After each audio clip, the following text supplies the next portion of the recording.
সাধারণত বাংলাদেশে একটা কালচার মতো সায়েন্সে পড়লে সে ধরো বাংলাদেশ স্টাডিজ কেন পড়বে, তো সায়েন্সে পড়লে কেন পড়বে, কমার্সে পড়লে কেন পড়বে, এটার একটা কারণ হলো গত 10 বছর 15 বছরে বাংলাদেশ স্টাডিজের নামে যা পড়ানো হয়েছে এটা তো লিটারালি একজন ব্যক্তির জীবন বন্দনা পড়ানো হয়েছে। হ্যাঁ, এটা মানে মুজিব স্টাডিজ দিলে আর ওইটার মোটামুটি একটা ঠিক আছে, এর বাইরে কিছু হয় না।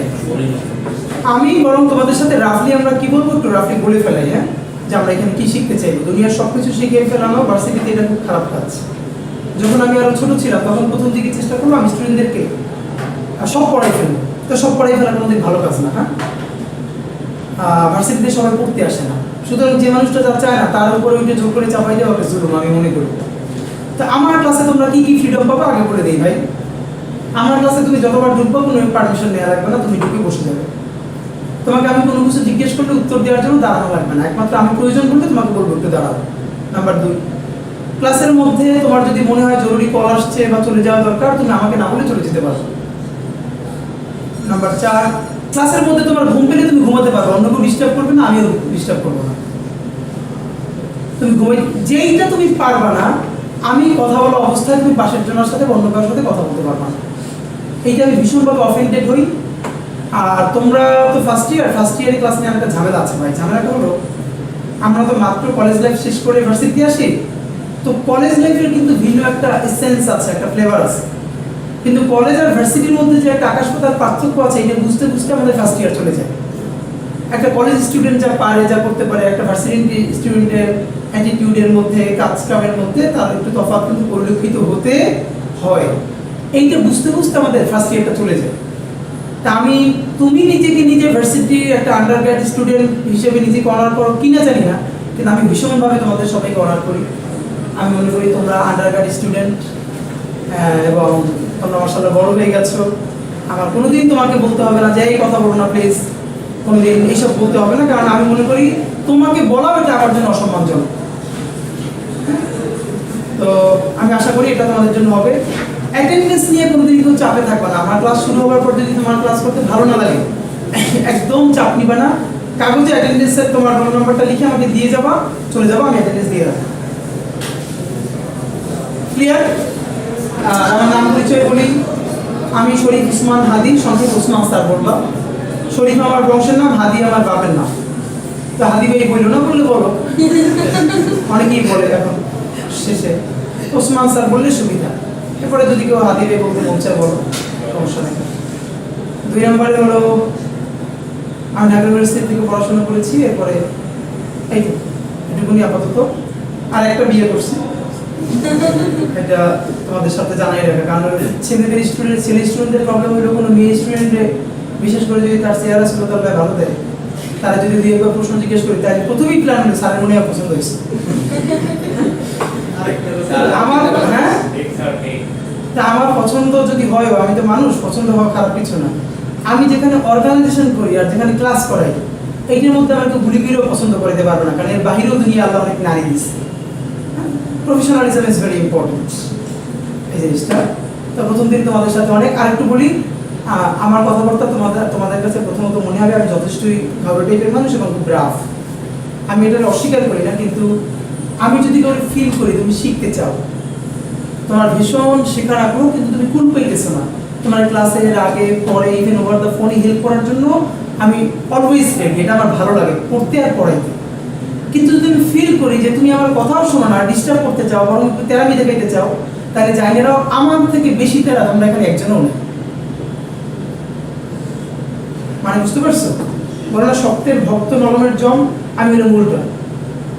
নরমের ভক্ত শক্তের জম, সবাই মিলে রিপোর্ট দিবে আমার ক্লাস থাকবে না, আমার ক্লাস না থাকবে কি, আমি আবার আর জায়গায় ক্লাস নিব।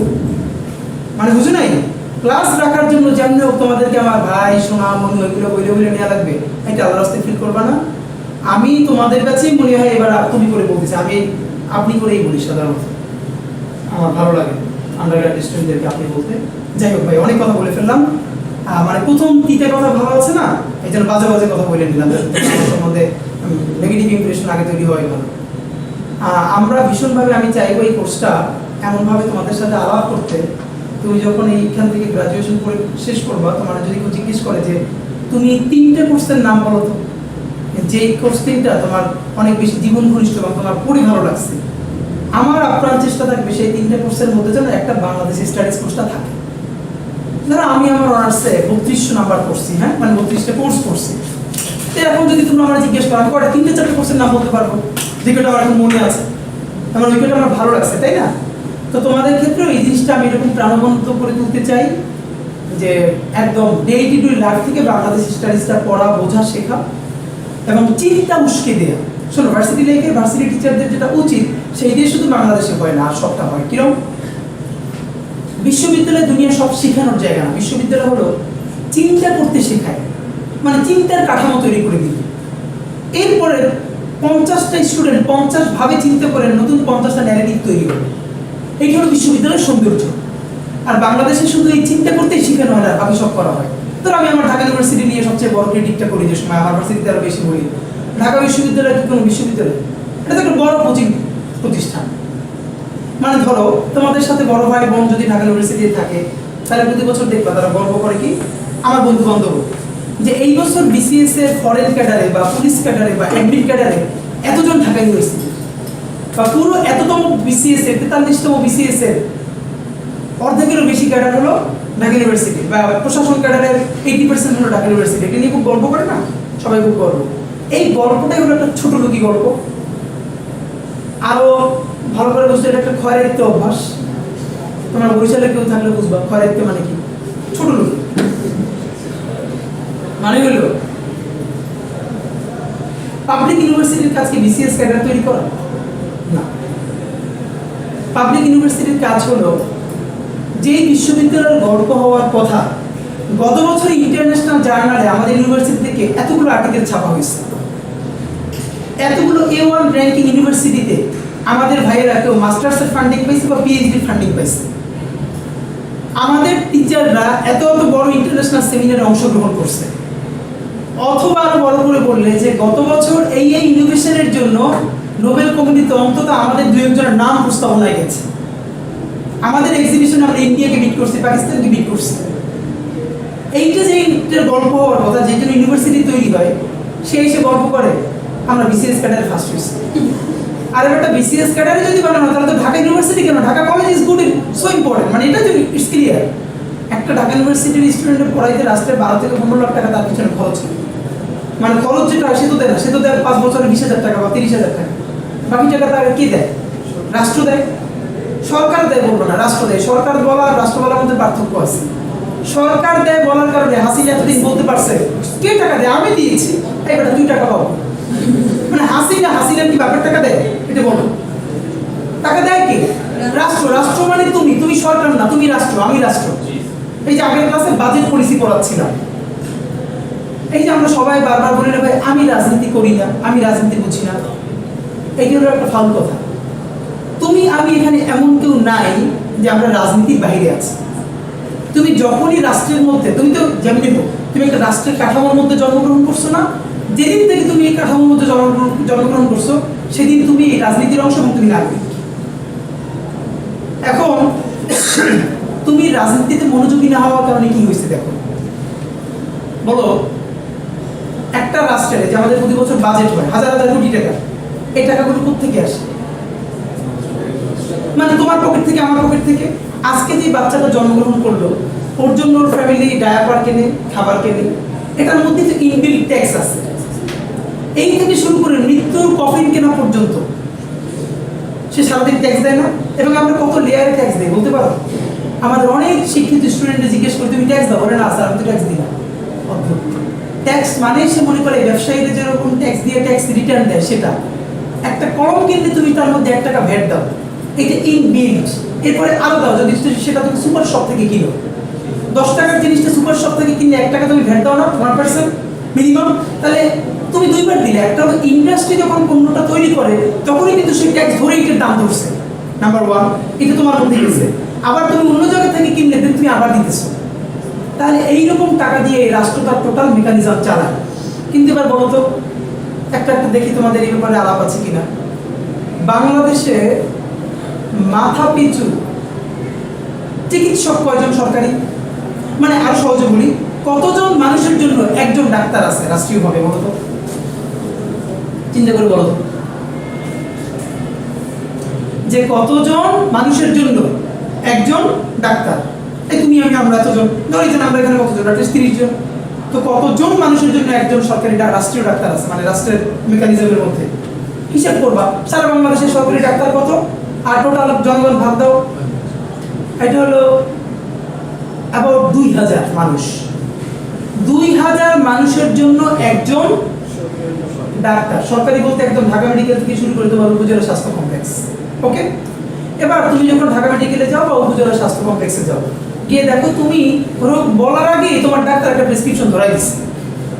এবার তুমি বাইরে এসে বকাঝকা করো, গালিগালি করো, আর তুমি ছাত্রলীগের নেতা হইলে আবার গিয়ে ডাক্তার ধরে আনো। তুমি এই যে মানে যার জোর নাই তার সাথে জোর দেখানো। পুরো মেডিকেলে রোগী আছে 500, ডাক্তার আছে 10 জন বা 15 জন, ভাগে পড়ে কতজন? তোমার ভাগে কত সেকেন্ড পড়ে, কয় মিনিট পড়ে? তুমি কেন ডাক্তারকে গাইলে পাবে? তুমি তো ডাক্তারকে গাইলে অনেক পড়ে। তুমি তোমার রাষ্ট্রকে জিজ্ঞেস করছো যে আমি পুরো বছরে এত লক্ষ টাকা বা এত হাজার টাকা ভ্যাট দিই বা ট্যাক্স দিই, তুমি আমার মতো 2000 মানুষের জন্য কেন একজন ডাক্তার রাখছো? এই জিজ্ঞাসা তো তুমি তোমার রাষ্ট্রকে করবা সে যখন বাজেট প্রণয়ন করে তখন, যে টাকা দেই সব আমি, তাহলে তুমি ডাক্তার এই ডাক্তার দেখাচ্ছ কাকে? আমার স্বাস্থ্য খাতের বরাদ্দ কই? আমরা 500 মানুষ পিজিতে সকালে লাইট দিয়ে ডাক্তার দেখাই একজন, আর তোমাদের সর্দি কাশি হলো তোমার সিঙ্গাপুর চলে যাও, এই টাকা তো তোমার পকেটের টাকা। এখন তুমি জানো না যে এই টাকাটা তোমার পকেটের, এই জন্য তুমি প্রশ্ন করতে পারো না। তুমি মনে করো সরকার দেয়, সরকারে কি বাপের তালুকদারি আছে? রাষ্ট্রের টাকা, রাষ্ট্রের টাকা মানে তোমার টাকা, আমার টাকা, আমাদের ভ্যাটের টাকা, ট্যাক্সের টাকা। এখন তুমি তো জানো না এই টাকা তোমার। শোনো, ধরো আমাদের অনেকে গ্রামে জমি জমা আছে না, তো ধরো আমাদের বাবা যখন মারা যায়, বাবা থাকা পর্যন্ত আমরা সেই জমি জমার দেখাশোনা কিন্তু নিজেরা করি না, বাবা ওনারাই দেখেন। উনি যখন চলে গেছে, মারা গেছে, 10 বছরও ধরো তুমি যদি সেই জমিতে 2 একর তো যাইতা, তারপরে দেখতা যে এই জমিটা আমাদের, দলিলটা কোথায় আছে তাও যদি তুমি জানতে, একদিন ক্লেম করতে পারতা। তুমি জানোই না এই জমিটা তোমার, তুমি সেখানে একদিন গিয়ে দাঁড়াবা কেন? বাংলাদেশের মানুষ জানেই না সেই রাষ্ট্রের মালিক, এই রাষ্ট্রের সকল টাকা তার দেয়া, তাদের দেয়া। একটা ছোট পরিবার, একটা রিক্সাওয়ালার পরিবার ধরো না, বছরে একটা রিক্সাওয়ালার পরিবারে যদি 4 জন লোক থাকে, সে রাষ্ট্রকে কত টাকা ট্যাক্স দেয় হিসেব করো তো। 4 জন মানুষ যত কিছু কিনে প্রত্যেকটা জিনিসের উপরে তার ট্যাক্স, নাম্বার 1। নাম্বার 2 হলো এই ফোনে আমরা 100 টাকা ভরি, 100 টাকা ভরার সাথে সাথে মূলত কত টাকা পাই আমরা জানো? এখানে দেখায় 125 টাকার সাথে সাথে রাষ্ট্রের বিভিন্ন ট্যাক্সে চলে যায়, আমি ভ্যালু পাই 75 টাকা। এরকম একটা জায়গা নাই যেখানে আমরা রিপিটেডলি ভ্যাট আর ট্যাক্স দেই না, এবং রাষ্ট্রের আয়ের প্রধান উৎসই হলো ট্যাক্স। ট্যাক্সটা কে দেয়? তুমি দেয়। তাহলে তুমি যদি জানতা, এবার দেখো টাকাটা তোমার, তাহলে না তুমি জিজ্ঞেস করতা যে টাকা কামাই করি আমি, খরচ করো তুমি, তাহলে আমার তুমি জিজ্ঞেস করো না কেন? এর মানে বাজেট পরিস্থিতিতে তোমার ভূমিকা কোথায়? তুমি তো জানোই না ভাই টাকা তোমার। তাহলে আগে আমার বুঝতে হবে যে এই রাষ্ট্রের মালিক আমি কিভাবে। এই বুঝতে পারাটার নামই হলো বাংলাদেশ স্টাডিজ, এই বুঝতে পারাটার নামই হলো পলিটিক্স। পলিটিক্স মানে মোটর বাইক নিয়ে উড়ে যাওয়া না, ভাই ভাই করে চাইতে চাইতে জিব্বা পাতলা করে ফেলে না। পলিটিক্স মানে হলো, তোমরা জানো কিনা, অক্সফোর্ডে পলিটিক্যাল স্টাডিজ নামে একটা আন্ডারগ্রেড প্রোগ্রাম আছে অক্সফোর্ড ইউনিভার্সিটিতে। অবাক করার মতো, এইখানে ভর্তি হওয়া খুব টাফ, খুব কম স্টুডেন্ট নেই। ওরা পুরো এই আন্ডারগ্রেড প্রোগ্রামটা 4 বছরে 3টে জিনিস পড়ায়। একে পড়ায় পলিটিক্যাল সায়েন্স, 2 নম্বরে পড়ে ইকোনমিক্স, 3 নম্বরে পড়ে ডেভেলপমেন্ট স্টাডিজ। পলিটিক্যাল সায়েন্স হলো একদম পুরো রাষ্ট্র কাঠামো কীভাবে চলে, কীভাবে তৈরি হবে, সংবিধান, নীতি, আইন। ইকোনমিক্স হলো অর্থনীতির বেসিক জিনিস না বুঝলে জীবনে তুমি পলিটিক্স বুঝবা না। কারণ ধরো রাষ্ট্র মানে তো সে টিকে থাকে অর্থের উপর, সুতরাং এই অর্থ থেকে আসে, কিভাবে ব্যয় হয়, এই টোটাল পলিসিটাই তো ইকোনমিক্সের বেসিক জিনিস। এই পলিটিক্স আর ইকোনমিক্সকে মিলিয়ে তুমি কিভাবে ডেভেলপমেন্টে যাবে, এটার নাম হলো ডেভেলপমেন্ট স্টাডিজ। এই 3টে জিনিস ওখানে পড়ানো হয় কাদেরকে জানো? যারা ভবিষ্যতে ইংল্যান্ডে এমপি হবে, যে এখনই যেই ছেলে টার্গেট নিছে, যেই মেয়ে টার্গেট নিছে, আমি পলিটিক্স করবো, আমি এমপি হব, এবং এখানে বহু যুদ্ধ করে পড়তে হয় ফাইট দিয়ে। এবার ভাবো এই ছেলে মেয়েগুলো এই পড়াশোনা করে যখন ইংল্যান্ডের পার্লামেন্টে যাবে, এমপি হবে, বুঝছো তার স্কিম। ইংল্যান্ডের পার্লামেন্টে যদি প্রথম 3 সারির দুর্দান্ত পার্লামেন্টারিয়ানরাও মরে যায়, তবু পার্লামেন্টের কিচ্ছু হবে না, কারণ তাদের জুনিয়ররাও আছে স্টেট। আর বাংলাদেশে এবার আসলে 300 এমপি আছে। পৃথিবীর প্রত্যেকটা পার্লামেন্টের সব থেকে শ্রেষ্ঠ অধিবেশন কোনটা জানো? তার বাজেট অধিবেশন। বাংলাদেশের বাজেট অধিবেশনে মমতাজ গান গায়। এখানে তোমাদের এখানে পটুয়াখালীর কেউ আছে? পটুয়াখালীর এক ভদ্রমহিলা এমপি, এটা তোমরা দেখবে, মানে আমি নিজে নিয়ে লিটারারি সব বানান কইরে কইরে কইরে কইরে পড়তেছে। আমি আরো অফসোসের কথা বলি, তোমরা কি জানো কিনা, পুরো দক্ষিণ এশিয়ার সব থেকে এক্সপেন্সিভ পার্লামেন্ট হলো বাংলাদেশের পার্লামেন্ট। পুরো দক্ষিণ এশিয়ার সব থেকে ব্যয়বহুল সংসদ, ইন্ডিয়া, পাকিস্তান, যে কোনো দেশের থেকে বাংলাদেশের পার্লামেন্টের প্রতি মিনিটে তাদের থেকে 8 থেকে 10 গুণ খরচ বেশি। আর্কিটেকচার দেখলে বুঝো না তার আর্কিটেকচার কি? সেই পার্লামেন্টে বসে মমতাজ গান গায়, আরেকজনে জারি গায়, শেখ হাসিনা নিয়ে গান গায়। বাজেট অধিবেশন, বাজেট বানানো করে বুট গেট। এখন তুমি আমি খুব মজা পাইলাম না যে বাংলাদেশের এমপি এইটা, এই এমপি গুলোর কি, অথবা এই মন্ত্রী যাদেরকে আমরা পলিটিশিয়ান বলি, আল্লাহ স্পেশাল ডিজাইন করে আসমান থেকে তোমার আমার উপর নাজিল করছে নাকি এরা কেউ তোমার আমার বাপ চাচা খালা? এরা না। তাই যেমন জেনারেশন, যেমন জাতি, আল্লাহ তার মধ্যে থেকে তেমন নেতৃত্ব তৈরি করে দেন। না না, ধরো তুমি যাদেরকে বানাইছো, এদেরকে তো ভোট দেওয়া হয়, রাইট? এদেরকে তো ভোট দেওয়া হয়। 15 বছর আগে আমাদের যাদেরকে ভোট দিয়ে আমরা বানাইছি, তারা মানুষের বকা দেয়া, মানুষের দিকে আঙুল তোলা দুনিয়ার সব থেকে আনন্দদায়ক কাজ। এবার আসো, পলিটিশিয়ানরা খারাপ, চুরি করে, চামারি করে, একটা জায়গা ধরো, দেখি তোমাদের কারো একটা এক্সপিরিয়েন্স আছে কিনা। বাংলাদেশের সব থেকে ছোট নির্বাচন হলো ইউনিয়ন পরিষদের মেম্বার, রাইট?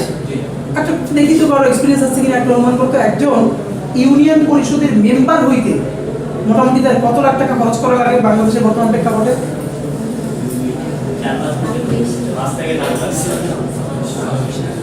15 লাখ টাকা লাগে চক্ষু বন্ধ করে, মিনিমাম 10 লাখ, অনেক জায়গায় 20 লাখ খরচ করে। এটা হলো ইউনিয়ন পরিষদের মেম্বার, যার কোনো খাওয়া নাই।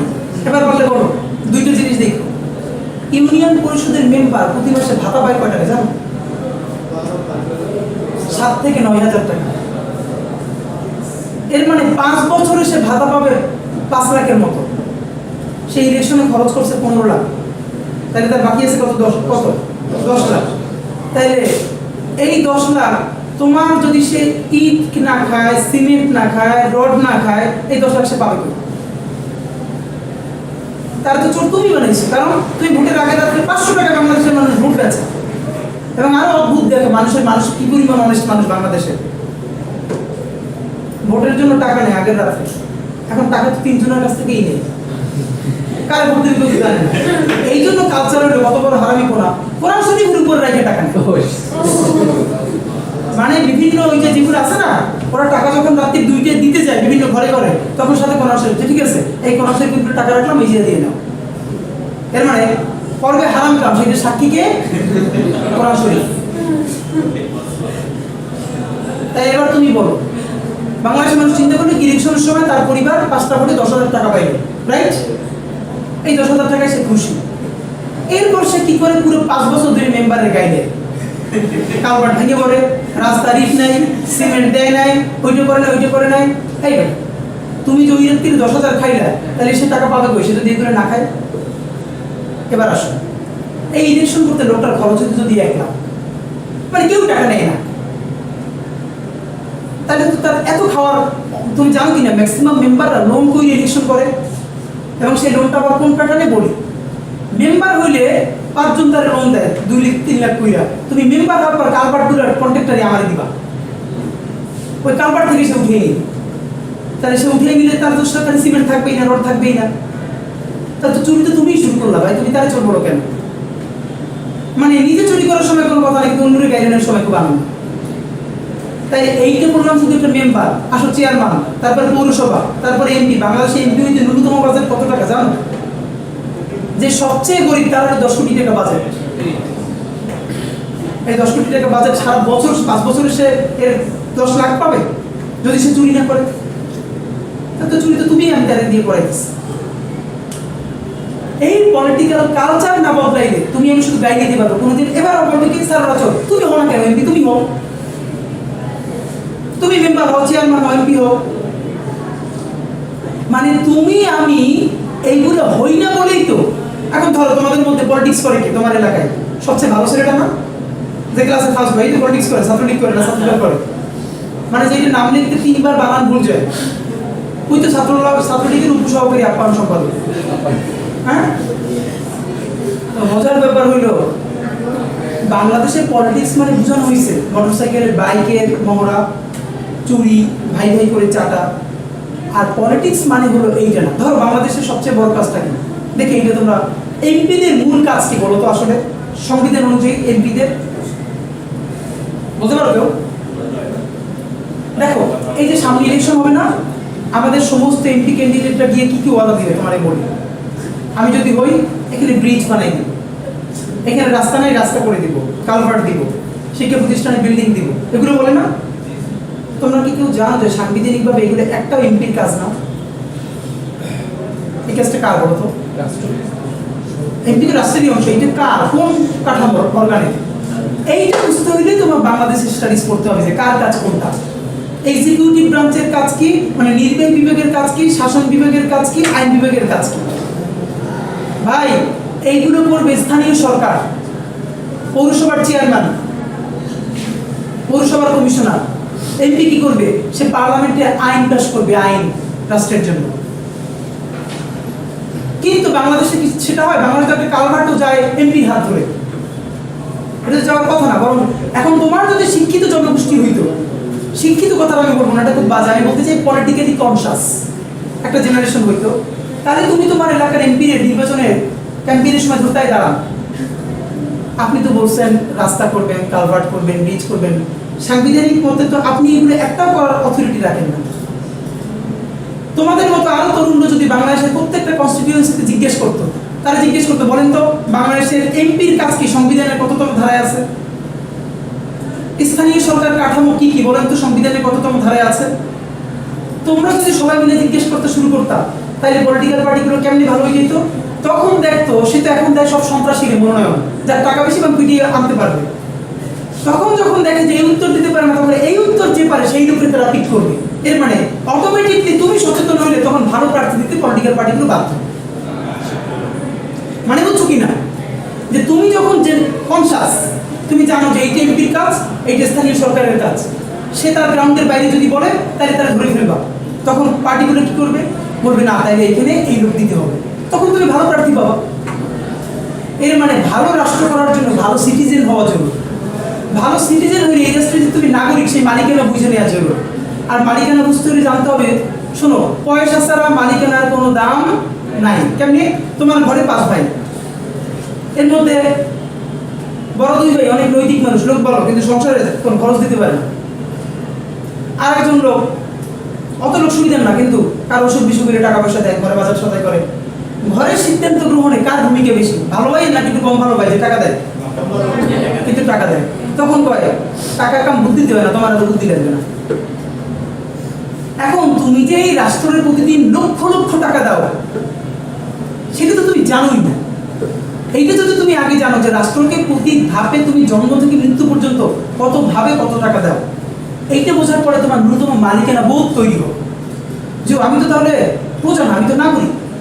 দ্বিতীয়ত, যখনই তোমার মালিকানা তৈরি হবে তখন তুমি প্রশ্ন করতে শিখবা। দেখো দেখো তোমার এই জমিটায় তোমার না বইলে একজন একটা ঘর তুলে ফেলতেছে। তুমি যদি জানো জমি তোমার, তাহলে তুমি তাকে প্রশ্ন করতে পারো এখানে তোমার অনুমতি দিচ্ছে কে? আমার জিজ্ঞেস করছো? আমার জমিটা এনে যে গরুর ঘাস খাওয়া আমার জিজ্ঞেসছো? তুমি যখন বুঝবে এই রাষ্ট্রের পুরো ফাইন্যান্স তুমি করো, তখন তুমি রাষ্ট্রকে জিজ্ঞেস করতে পারবা এইখানে যে বাজেট পলিসি করছো, পুরো টাকার 80% কি আমি বা আমরা, আর তুমি তার মাত্র 80% আমাদেরকে দাও, বাকি সব ভিআইপি প্রোটোকলে কেন খরচ করো? তুমি উত্তরা থেকে পূর্বাচল পর্যন্ত উড়াল সেতু করলা, এইখানে 2 হুইলার উঠতে পারবে না, 3 হুইলার উঠতে পারবে না, অথচ পুরো টাকার বাজেট দিলাম আমরা, কিন্তু তুমি রাস্তা করে দিলে মাত্র 2% ভেহিকেলের জন্য। কেন? তুমি কি এই বড় প্রজেক্ট নেওয়ার আগে গণশুনানি করছো? তুমি যে পুরো ডাক্তারদের টিমকে তুমি কেন উপজেলা স্বাস্থ্য কমপ্লেক্সে কোনো মেডিকেলের টেস্টের ব্যবস্থা থাকে না? একমাত্র নাপা প্যারাসিটামল লেখা ছাড়া কেন উপজেলা স্বাস্থ্য ডাক্তার আর কিছু লিখতে পারে না? এই প্রশ্নগুলো তুমি তখনই রেজ করতে পারবা যখন তুমি জানবে যে রাষ্ট্রের মালিকানায় তোমার অবস্থান কোথায়। এই বুঝটাকে বলে রাজনীতি, এই প্রশ্নটাকে বলে রাজনৈতিক প্রশ্ন, আর এই টোটাল চিন্তাটাকে বলে পলিটিক্যাল কনসাসনেস। আমার আনন্দের ব্যাপার হলো এগুলোর একাডেমিক বিভিন্ন কঠিন কঠিন ইংলিশ শব্দ না বলে আমি সবকিছুকে ব্যক্তি জীবন দিয়ে বুঝতে এবং বুঝাইতে পছন্দ করি। সুতরাং আমরা পরের ক্লাস থেকে তোমার একদম প্রথম থেকে যেটা বলবার চেষ্টা করবো, কয়েকটা জিনিস আমি তোমাকে বলি। আজকে একটা ছোট হোমওয়ার্ক দিয়ে দিব, এটা পড়ে আসবো। আমাদের প্রথম কাজ হলো বাংলাদেশ নামক রাষ্ট্রের মধ্যে যে, আগে লিখুন আমি বলতেছি, আমাদের বাংলাদেশ নামক রাষ্ট্রের মধ্যে বসবাস করি, রাইট? বাংলাদেশ নামক রাষ্ট্রকে তুমি ফিজিক্যালি চিনো কিনা বলো তো? ফিজিক্যালি মানে তার ম্যাপটা কোথায়? ভাই, প্রত্যেকটা রাষ্ট্র শুধু না, একটা পরিবার দেখো, তোমার যে ঘরটা, তোমার যেখানে বাড়ি, এই বাড়িরও কিন্তু কিছু জিওগ্রাফিক্যাল মানে ভৌগোলিক অবস্থানগত তোমার বাড়ির কিছু লিমিটেশনস আছে, আবার কিছু অ্যাডভান্টেজও আছে, থাকে না সবার বাড়ি? তাহলে এই বড় বাড়িটা হলো তোমার রাষ্ট্র বাংলাদেশ। এই রাষ্ট্রটার এই জিওগ্রাফিক্যাল লোকেশন, তার 3 দিকে ভারত, একদিকে বঙ্গোপসাগর, তার আরো অন্যান্য প্রতিবেশী দূরে দূরে আছে, তার লিমিটেশনসগুলো কি কি, ইন দ্য মিন টাইম তার অ্যাডভান্টেজগুলো কি কি, এই বুঝ তোমার প্রথম না থাকলে তুমি তো তোমার ঘরে ছিল না, রাষ্ট্রই ছিল না, তুমি সিদ্ধান্ত নিবা কেমনি কি করবা কার সাথে? তুমি যখন একটা বাড়ি করো তখন তোমার প্রথম কাজ হলো বাড়ির চারপাশে প্রতিবেশী সম্বন্ধে হোমওয়ার্ক করা। এই প্রতিবেশীকে একটু বেশি ঝামেলা, এ আমার বিপদে হেল্প করবে না, এটা ট্যাকেল করতে হবে। আমার বাড়ির উপরে হামলা হলো, ওই প্রতিবেশীর বাড়ির মধ্যে থেকে আমি পালাই যেতে পারবো, আমার হেল্প করবে, ওই দিক থেকে ঢোকা যাবে, এদিক থেকে ঢোকা যাবে না, এই গেট থেকে গেস্ট ঢুকানো যাবে না, কারণ আমার সম্বন্ধে দুইটা খারাপ কথা বলে দিবে, সুতরাং ওই গেট থেকে ঢুকাইতে হবে। মানে এইটা তোমার বাড়ি সম্বন্ধে তোমার আইডিয়া আছে, রাইট? তাহলে তুমি তোমার রাষ্ট্রের মালিকানা হিসেবে তো তোমার রাষ্ট্রের সম্বন্ধে জানতে হবে। সুতরাং দ্য ফার্স্ট ইজ তোমার রাষ্ট্রের জিওগ্রাফিক্যাল এন্ড জিওপলিটিক্যাল লোকেশনটা জানা। বাংলাদেশের একটা ভুল অ্যাপ্রোচ আছে, বাংলাদেশের ছেলে মেয়েদেরকে বাংলাদেশের ম্যাপ করানো হয় বাংলাদেশের মধ্য থেকে, এটা ভুল। বাংলাদেশকে পড়তে হবে ইন্ডিয়া থেকে। আবার বাংলাদেশকে পড়তে হবে ইন্ডিয়া থেকে, কারণ বাংলাদেশের 3 পাশে ইন্ডিয়া, এক পাশে বঙ্গোপসাগর। ইন্ডিয়ান ম্যাপ না বুঝলে তুমি কোনোদিন বাংলাদেশ ম্যাপ বুঝবে না। তোমার পাশে ইন্ডিয়ার কোন কোন প্রভিন্স, কোন কোন রাজ্য আছে, কোন রাজ্যের কি সুবিধা অসুবিধা, এইটা সহ না পড়লে তুমি কোনোদিন বুঝবা না।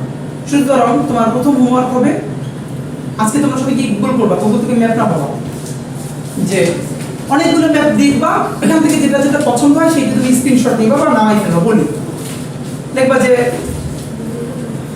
বাংলাদেশ ম্যাপ উইথ, লেখো বাংলাদেশ ম্যাপ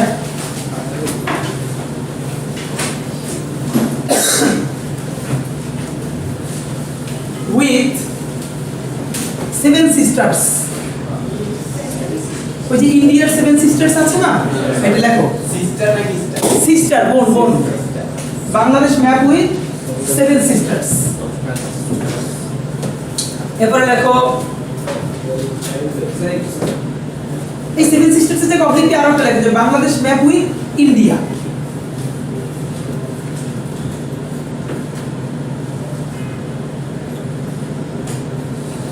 শোনো, এবার একটু আগে বলি তুমি কোন ম্যাপগুলো দেখবা। অনেকগুলো ম্যাপ আছে, একটু তোমাকে বলি। ধরো আমি রাফলি দেখাই, হ্যাঁ রাফলি, এখন তো ভালো হবে না। ধরো এখান থেকে শুরু করলে এদিক এদিক এই এই নেমে বাংলাদেশের জায়গাটা ধরো রাফলি, এই তো বঙ্গোপসাগর, রাইট? এই 3 পাশটাই তো ভারত। তোমার যেটা জানতে হবে এখানে ভারতের কোন অঙ্গরাজ্য কোনটা, এইটা প্রথম বুঝলে হবে না। তাহলে দেখো আমি তোমাকে যদি রাফলি বলি, এই পুরো পাঁচটা হলো পশ্চিমবঙ্গ, এই যেখান থেকে শুরু করে এখান থেকে এখানে পর্যন্ত পশ্চিমবঙ্গ, বুঝছো? এরপরে এখানে পশ্চিমবঙ্গ আছে, এইখানে তুমি পাবো কিছুটা মেঘালয়, এই পাশটা কুমিল্লার, এখানে এখানে বাবা ত্রিপুরা, এখানটা রাঙামাটির পাশে, এখানে মিজোরাম।